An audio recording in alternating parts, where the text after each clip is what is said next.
Welcome back. Yes, indeed, Honorable Tanko Yusuf is the Chairman House Committee on Health in the House of Representatives, as you may have seen in that welcoming slide. Alongside Dr. Francis Faduyile, who is the President of the Nigerian Medical Association, the NMA, here in our studios. Good morning. Thank you for coming on today as well. Thank you very much. My pleasure. Honorable Yusuf, let me start with you. The House did have this conversation. They had a debate as to whether or not they should shut down schools, even though the House, I think they agreed that they should shut down places of worship, all those large gatherings, but not for schools. But today we've seen that different states, in fact, the Daily's reported the North Central, I think was it the Northeast? Northwest, and then Lagos, Ogun. They're all shutting down schools. So what was the thinking concerning not doing that? Because actually this is what the people want. This is what states are doing. How did the House of Reps miss that particular point? Well, thank you, Mr. Chamberlain, for inviting me to this program. Well, let me, first of all, state that the House of Representatives, as far as issue of COVID-19 pandemic is concerned, we have been proactive. We are the first invite the DG, Center of Disease Control, to address us and also to mention challenges as faced by the Nigerian Center for Disease Control. Now, as regard to issue of closing down school, the House is guided by advice from specialists within the sector of healthcare. As I told you earlier, we had a discussion with the Nigerian Center of Disease Control, DG, and we are of the belief that while we agree that there is need to all hands to be on deck to fight the spread of COVID-19 virus in Nigeria, we also believe that there should also be a situation whereby panic should not be created. And then all other strategies must be followed by the evidence and advice by the people who are handling the control of spread of COVID-19. You will recall that initially there was not even a travel restriction. But as issues are unfolding, the number of cases increasing, and then our neighboring countries are also getting more in terms of getting people infected. So the idea is that we must have a very good surveillance and tracking mechanism so that as time goes on, you may say today, this is what you want. But in the next few hours or days, the former decision can be changed. So the House believe initially, even the House, we had a resolution which we have not fixed a date, that when the need arises, the House already have a pending resolution that if needs warrant, the House can also be closed so that members can go back to their respective constituencies to preach them. But up till now, we are monitoring and we are liaising with experts. The Speaker of the House of Representatives, if you remember, he was even with the President and these issues were discussed. So we are monitoring situations. We also commended the effort of those state governments that decided that in the public interest and in their own state willing, they want to close down schools. That does not mean that the House is not is insensitive. We are aware that there is need to act, and we are aware that there is also need not to create panic within the society.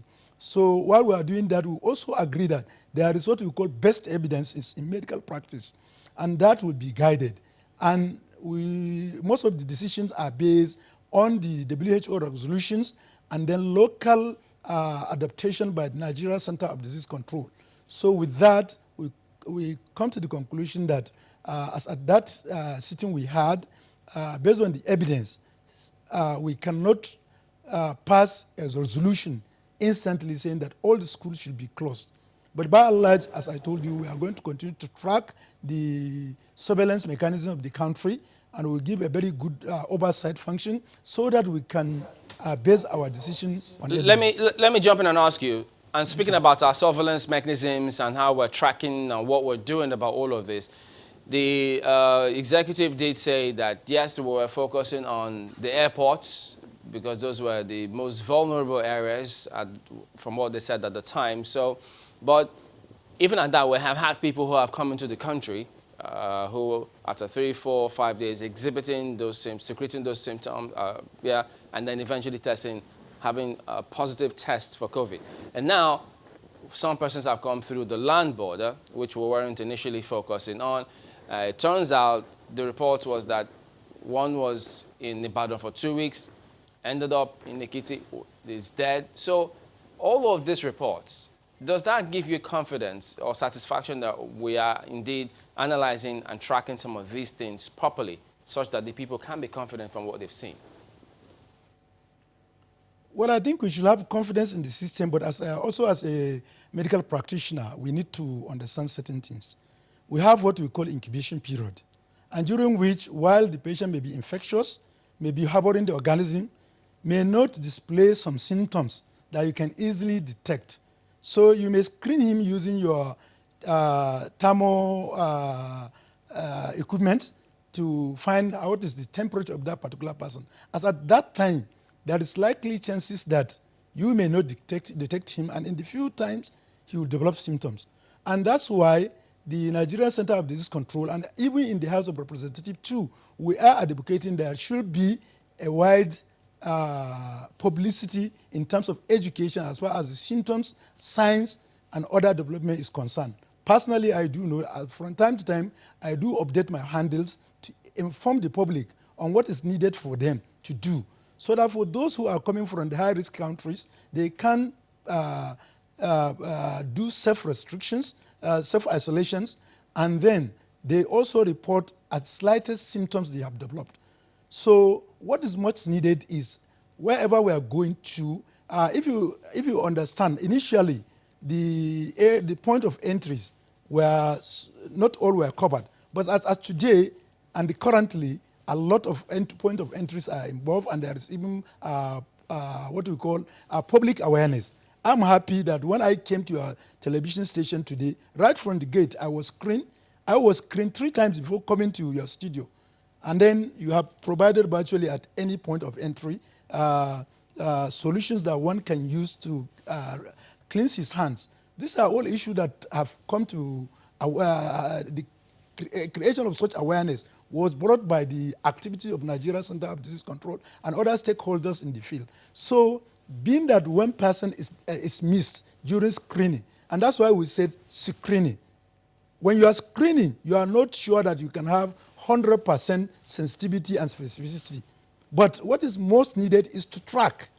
And then it's also the problem we have with tracking is the issue that people don't give their correct information and data to enable this. But with development now, and the fact that even when the index case was diagnosed, there was difficulty in getting all those involved 100%. So there is creation of awareness that, do you know that it is right now mandatory for you to give information that can allow you to be tracked to your this thing. And this tracking is so important that it's not only to the individual, even to your family. Okay, let me even ask Dr. Fadile about this tracking and the facilities, the measures we put in place in our airports. Are you satisfied with what you've seen so far? Well, on the part of Nigerian Medical Association, we are not very satisfied because if you are tracking, there must be some condition precedent for you to be able to appropriately track. And the number one thing is, as the Honorable has said, our addresses. How well can we navigate to know the addresses we have given? Secondly, he talked about self-isolation, and in Nigeria, there are some peculiar things we need to understand about self-isolation. Somebody who stays in face-my-face apartment, and you have 10, 20, 30, 40 people, for example, in Lagos. So how can you do self-isolation? Who takes care of what you eat? Are you sure that that person is following all the regulation of self-isolation? Can you self-isolate when you don't have food to eat? These are the questions begging for answers. And what we have said, what we have asked the government to do, we have always known that prevention is better than cure. If Nigeria has no single case of coronavirus, and countries that have all the necessary equipments and strong health system, quote and unquote, is restricting, is putting ban on some European countries that you have this high level of infection, what stops Nigeria? What do we have on ground that we are sure that we can absorb? When we absorb, now we are getting to a position of panic that we say we don't We don't want to start the ab initio. It is important for us to also see all these isolation walls that we are talking about. How many beds do we have in place? Does this suggest that the authorities, the Federal Ministry of Health and other related agencies, didn't quite read the situation well? Well, I think it's more of the lackadaisical attitude that we have seen about successive government putting on health. The health system in this country, first, if you are talking about ordinary hand washing, I can tell you that up to 70 to 80% of our health institutions do not have clear running water that you open the tap and you can wash your hands. If you don't have that, how can you contain this disease? That is one of the simplest of all equipments, all facilities that you need to have. Okay? When you have perennially put a very low budget head and you have not put things for health appropriately, you have a health system that is weak. And this is why we have been clamoring that it is the best thing for us to stop people coming into this country, since we know we have these peculiar issues. When But you that- talked sorry. about, pardon me, the isolation beds, you were asking that how much do we have? And I want to believe you have some information about that. Seeing the facility around the country, how much do we have? Is it adequate? I have not seen every, but I know that one isolation area that it is fairly good in this country is the one in Lagos. And I can tell you that one cannot take up to 50 patients at a particular time. 50 or 100? Well, I think it's 50. And if we have that, and for you to be able to adequately treat patients with COVID-19, pneumonia, you need ventilators. You need equipment that will make that person to be able to breathe. And once you start using it for a patient who is infected, you cannot use it for other patients. How many of those do we have? How many of the N91 face masks do we have in this country? These are the things that we really deserve the government to give us how well prepared they are. And in other states, for example, we have a lot of states who are saying that they have isolation ward. The isolation ward may just be a ward that has not been in place, and they just name it isolation ward. We really need to take our health seriously. This is not to say that health workers are not very, very proactive at this time. And some of these people are members of your association. Well, there are two things you need to know. Health workers are employed to work in health institutions. Health workers will work with what you provide for them. Okay? I've heard some people saying that health workers are not doing appropriately in treating these patients. The answer I will ask, the answer I always give them is, if I need N91 respirator for me to be able to guide myself from being infected, and you are giving me ordinary face mask that I know that cannot protect me, do you expect me to go and treat that patient? The answer is no. It's not about callousness on the health workers. For the first thing, you must be able to protect yourself. And these are the minimum that we want the government to put in place. Honorable Yusuf, I haven't heard Dr. Faduyile raise some of these concerns about these facilities in different parts of the country. Taking that on board, how do you think we should approach this, given the emergency situation that we need to address at the moment? Well, thank you very much for that question. And I think I want to quite agree with my president.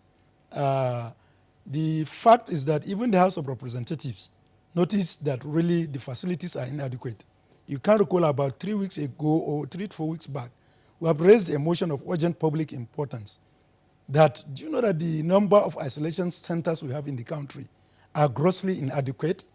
And where such centers exist, they are also not 100% or nearly even up to 80% functional. And the House resolved that, urging the federal government to at least have at least one isolation centers in one geopolitical region that is up to the standard. in terms of facility for diagnosis, facility for resuscitation, and facility for continuous care.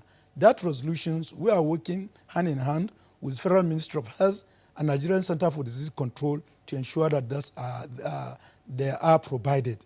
But by and large, I also want to agree that this, as a pandemic issue, we need to put state at alert. The state must also come up with their line charges for developing their own isolation centers, just like Lagos State. Lagos has done so much and is doing so much as far as the issue of control of spread of infectious disease is concerned. So there is need for other state governments to follow step of Lagos State, develop their capacity in terms of diagnosis, treatment, and in terms of care center. Otherwise, if we rely only on federal government, that may be an extra burden. This is a challenge that everybody must put on and must provide its own contribution. Not only the government, at individual level too, we need to. Clerics need to understand that the development has created a situation whereby there is need for them to orient and also re-engineer their people so that they can know the value of self-isolation, social distancing, and avoiding too much gathering. So that if we put a collective responsibility, and we all believe, all of us are stakeholders. All of us is either infected or is also potential person to be infected. We're going to come back to this conversation. My apologies. We'll come back to this and get more from both of you in just a moment. Stay with us.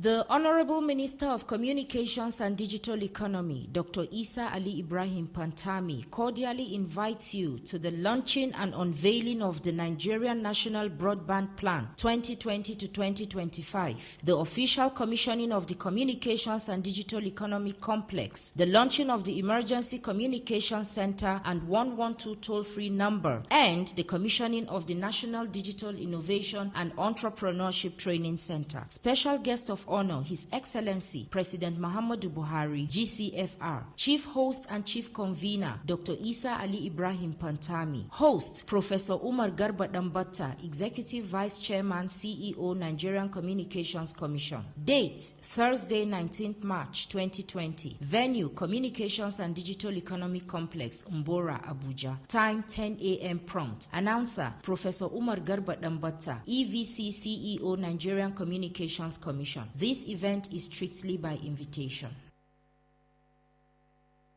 The entrance examinations into Princess Shekina International School holds once every month from March to July 2020.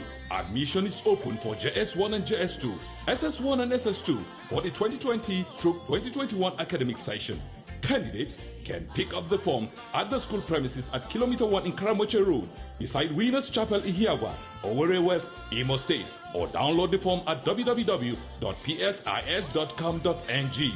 Applicants can also take the examination at designated centers in Port Harcourt, Lagos, and Abuja. For enquiries and information, kindly call 0903-681-1520 or 0909-217-4774. Princess Shekina International School. Shining the light in you. It's about a week after the president constituted the Presidential Task Force on the coronavirus, and the Secretary of the Government of the Federation, Mr. Boss Mustafa, inaugurates the 14-man team, of which he is chairman. The team, which has 6 months to carry out its mandate, immediately holds its inaugural meeting behind closed doors and emerges with several decisions, including a ban on foreign trips for all government officials. The Presidential Task Force at the end of less than 24 hours after the inauguration, the committee gives an update on the situation. The federal government of Nigeria is restricting entry into the country for travelers from the following 13 nations: China, Italy, Iran, South Korea, Spain, Japan, France, Germany, Norway, the United States of America, the United Kingdom, Netherlands, and Switzerland. The federal government is temporarily suspending the issuance of all visas on arrival. The Minister of Health, who is a member of the Presidential Task Force, also gives an update on the number of cases in the country. Of the 5 new positive cases, 3 arrived from the United States, while 2 came from the United Kingdom. We are still collating information on the travelers, but we know that 2 of the 3 from the United States are Nigerian, a mother and her child, making this 6-week-old baby the youngest COVID-19 patient we have. And the 3rd person is an American national who crossed the land border and became the first COVID-19 case who did not arrive by air. Officials say they are putting further measures in place to ensure that the virus is checked in the country, as 1 billion naira has been set aside for the control and management of the pandemic. Okay.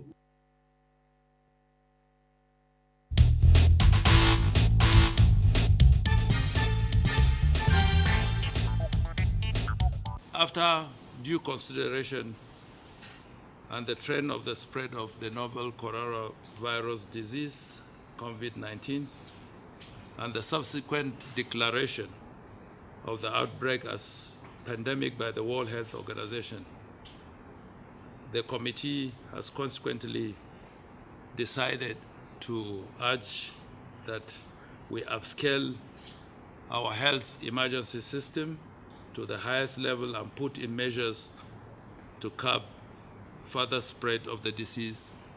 On the part of government, it has become necessary to advise all public officials in the ministries, departments, and agencies, including parastatals, that government has banned all forms of travels out of the country for whatever reason, whether for meetings, bilateral, multilateral, conferences, seminars, workshops, presentations, negotiations, and any form of other ceremonies.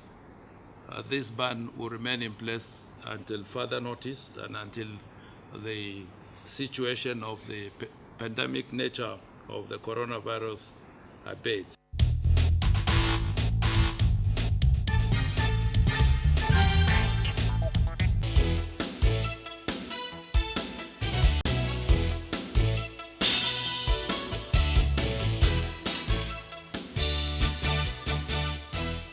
Welcome back. Dr. Fadile, having heard the announcement that the SGF gave, first of all, are you satisfied? Is the public sector's role, are they tagging along with that committee such that they can work together, as we've seen in other climes, to ensure things work? Well, certainly we will support every directive that is geared towards containing the coronavirus in this country. And I think many of the recommendations that they are bringing forth are good recommendations to contain it, and we'll continue to tag along with them. What is the picture when he says upscale our healthcare to the highest level? Where are we now, and what will that look like? I mean, is that something we can even achieve? Because there's been a lot of conversation around that. Well, sincerely, I don't know the level of healthcare we are upscaling. I think if you have perennially kept a sector chronically not well funded, how do you want to upscale it? I can tell you for a fact, for you to contain some of this, I have mentioned it earlier, you need clean, pipe-borne, running water. The emphasis is on running water. So when you see that 100 billion naira from the CBN, which is said to be injected into the health sector, maybe that's the upscale they're talking about. The question is that you do not provide money in emergency situation and you expect the response that immediately. What has happened is that all this money, what will it do? Will you use it to import? Will you use it to start produce or cleaning the place or building those places? The money. We appreciate CBN for coming out with this policy, which is great. It's one of the things that the Nigerian Medical Association has been asking the CBN to look into the health sector and pump funds so that we can improve it. But I can tell you, the health sector in this country is is on the verge. We cannot say we are ready to immediately transmit or to move or upscale. Upscale on what? All we are saying is if you don't have enough respirators, are you just going to now bring in the respirators in place when many of the companies outside this country are shut down? Or even if they are not shut down, it will take at least 20 days or 30 days before you can ferry them from wherever you are getting them from. So what we have in emergency situation is we can only use what we have on grant.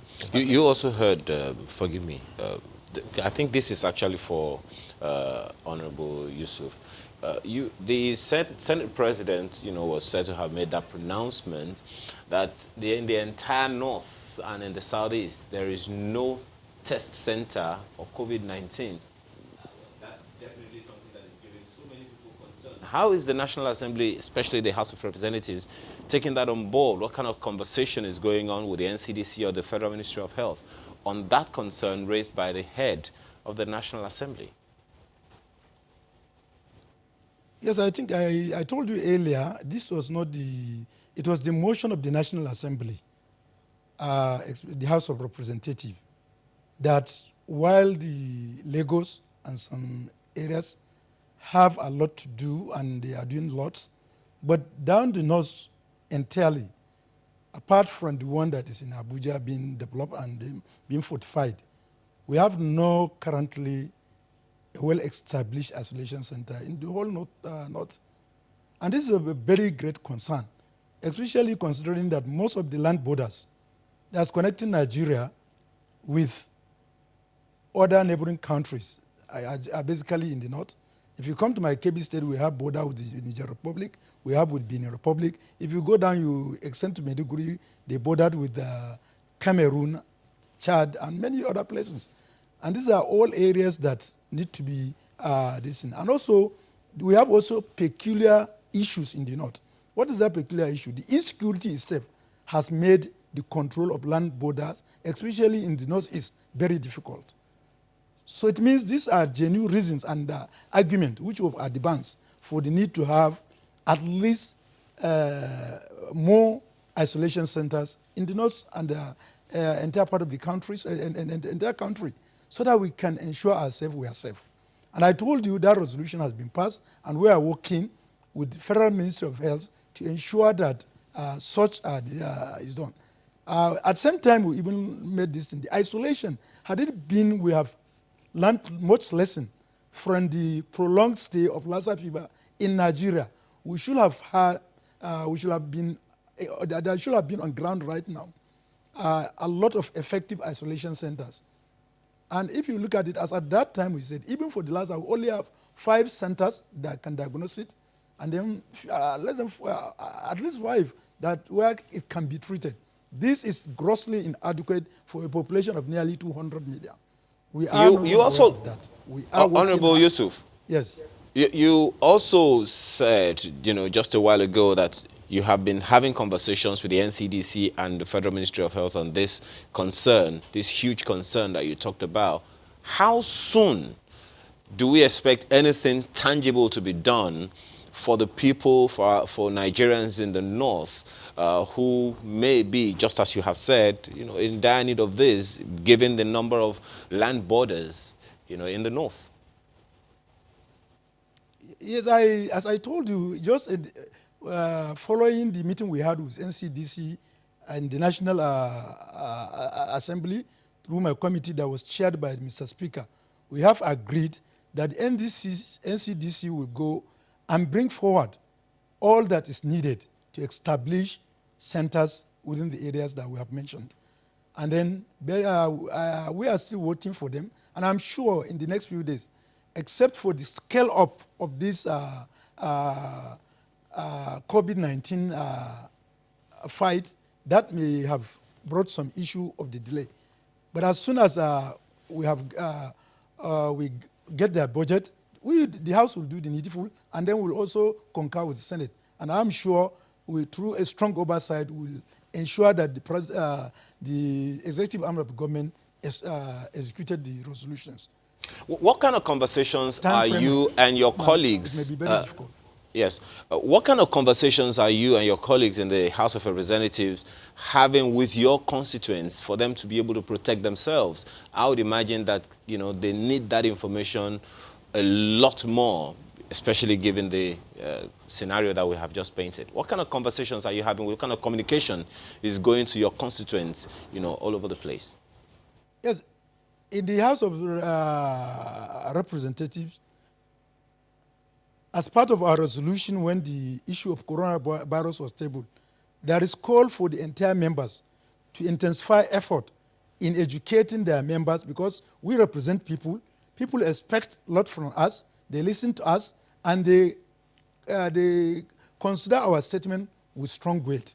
So the House has resolved that each and every member should participate actively in educating his constituency people. And for me, for example, those who have been following my timeline in terms of in the social media, I keep giving updating informations, and I keep emphasizing that what is most needed is for us to ensure that we have a very good personal hygiene. So there are so many other factors that are what we call comorbidity that are also affecting the whole challenges. While you went, yes, President mentioned that there is no availability of running tap waters. And even in some areas, even the drinking water is not there. So therefore, this makes it difficult. And for you also to use hand sanitizers, you need money. And we know that the economy of the country is also going down. So these are all core factors that may affect what we are doing. But the resolution is that if we work hard and we try to reach out to stakeholders in our society, each member is expected to reach out to stakeholders in terms of the leadership, traditional, the religious leaders, and everybody, so that let them be aware that there is need for precautions in our social interactions. And there is also a need to educate the people that when there is necessity, even what the religion has prescribed can be modified. For example, now in most countries now, for both Christian and Muslims, you find that the congregations, in terms of their group prayer, has been modified. Others have even suspended completely so as to remain safe, because both religions emphasize the aspect of you to be alive and well that guarantee you to worship God. So these are all issues that members are expected, and we are doing our own best to reach out to our people so that we can. But most importantly is also for us to, each and one of us, to go back and liaise with the state government so that we can encourage them, we give them a helping hand, and we try to encourage them to look for experts to advise them in policy decision of the state.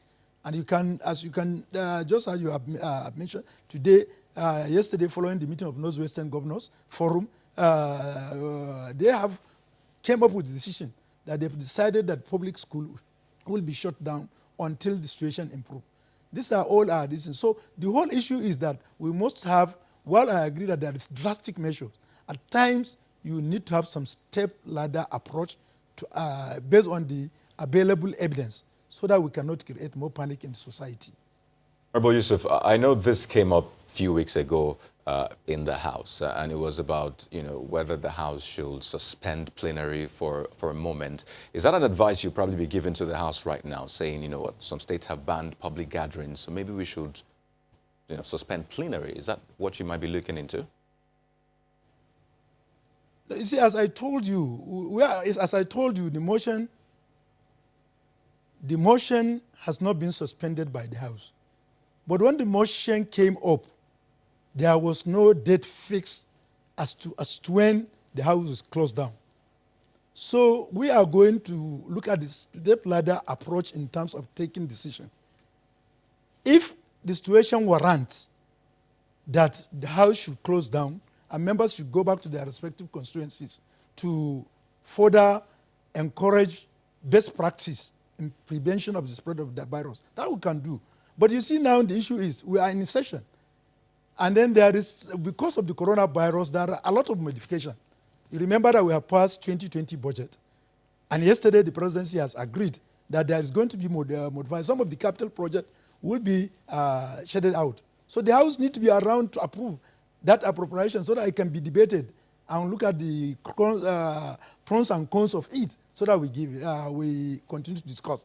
Now, if we said suddenly, we shut down the houses, the Senate and the House of Representatives. When the need arises, it means we must have to call an emergency at this time.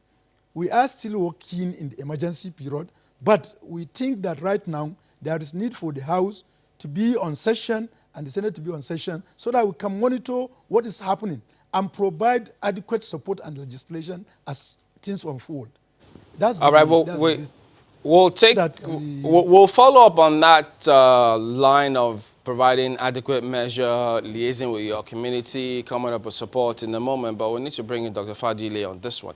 There are some doctors, perhaps as suggested by one of our initial guests, who think that we actually have more cases than we are being made aware of at the moment. Some think that for one person to have gone through the land borders, which we were not initially focusing on, chances are that somebody else may have come through the land borders. And for those who come through the airports, because they also said that, look, you can actually go through the airport, you can have these symptoms, or you can have COVID and not show symptoms. So you could go through the airport and show symptoms much later. And one wonders, have you, those perspectives, how do they sit with you? Particularly if you see that one of the persons who was in Ekiti, who's not dead, was in Ibadan for 2 weeks. Do you also get the sense that, wait a minute, we may actually have much more than we're being told? Well, if you have been following the story about the COVID virus infection, you have seen that usually in those countries, in the first week, you have about 2-3 infection, and the second week, you see it in geometrical progression going to maybe 10, 12. Then the following week, you get close to 100. That is how it has always been. And that is the most fearful of the situation we are facing ourselves. Because in Nigeria, contact tracing is one of the major problems that we'll have to face. And education, which is also very important. Because in education, I may just have somebody close to me who may have shown that symptoms, and I feel, look, this is coronavirus. It may be coronavirus. The next thing is that I move from the city, I go to my village to go and use local herbs so that I will not come down. And the people there are not knowing what is happening. You spread it and you want to... the effect is better imagined than what we see. Now that so ahead, I can tell you that we really need to take some serious action now so that we do not see a very catastrophic event. What kind of action? Like what the Northwest governors have done, shutting majorly some of the major areas in which we have large gatherings, schools, church, meetings. Let all force understand how many people that will come up. Let us improve or increase the awareness so that people will know that when you have that, the best place to go is the hospital.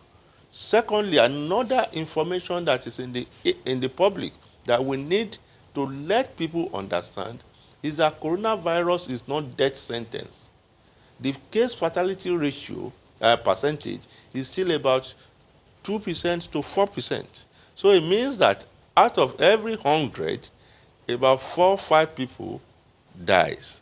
Okay? And if that is the case, the fact that you have been diagnosed or you may have coronavirus means that the likelihood of you coming out of it is much more higher or better than you dying from it. So they should be able to get people to report early so that they can get appropriate treatment. Yeah, I mean, someone just tweeted that. What about buses, BRTs, that he's in a BRT right now and there's more than 50 people there. So that's also another area because there will be contacts there. We'll see how the government handles that. But still on Twitter, at this point, chloroquine is trending, quinine and what have you. And it seems people are panic buying chloroquine.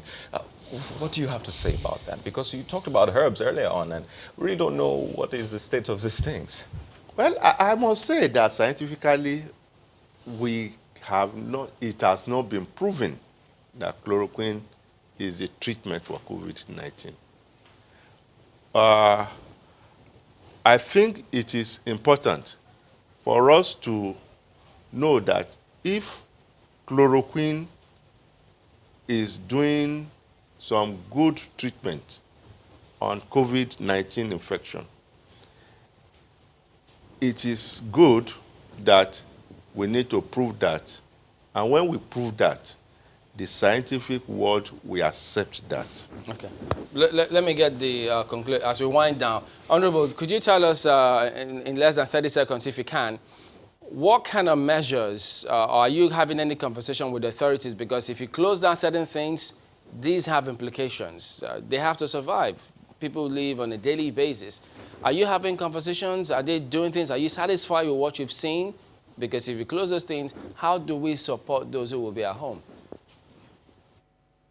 Yeah, we are having a lot of conversation, and the first important conversation is for all of us not to allow the country to panic. And two, we must base our advice and judgment based on evidence. And three, we must have confidence and trust on those stakeholders that are doing wonderful work. The DG NCDC has to also risked his own life on behalf of the country to go to China to understudy what they are doing to bring down the spread to within a reasonable level now. And he came and he also taught us a lesson that you know that you can practice a self-isolation, which he has done. So we are also discussing with the government as legislator to have a way that it can provide relief measures. And part of the relief measures that have so far been provided, you can know that the government has decided to reduce the cost of petrol in the country, and also they are injecting more funds. I quite agree. That's why we said we don't want a very panic situation. A lot of Nigerians now depend on going out to work to bring what they will eat at home. So while we are saying that, all right, Honorable, minimize social gatherings. All right, we need to anchor at this point. That will also move them to we do get your point, hunger. And we thank you very much indeed for coming on this morning. Honorable Tanko Yusuf is the Chairman House Committee on Health, and we also did have Dr. Francis Faduyile, who is the President of the Nigerian Medical Association. Gentlemen, thank you both for coming on this morning. We'll be back and take a look at a comment or two from you. Stay with us.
Welcome back. Well, it's pitch black. No, I mean his tweet actually. He says, talking about this same COVID things, or asks, why is 1 billion naira set aside for intervention?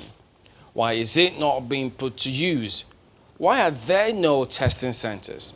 Must we wait for manifestations and possible third-line infections before we intervene? He asks. Do you mean the 1 trillion naira or the 100 billion naira for the health sector? Pitch black. Well, this next one is from Charles Ndubuisi. Yeah. And it says, are health matters also on the exclusive list? Why is the focus on federal government? Lagos has some facilities, so also Ogun State. Why not demand all states to build and adequately equip one testing and isolation center? Must the federal government be responsible for states too? A question. You'll think this next tweet is a response to that from Aurora Akbo saying, I don't get it.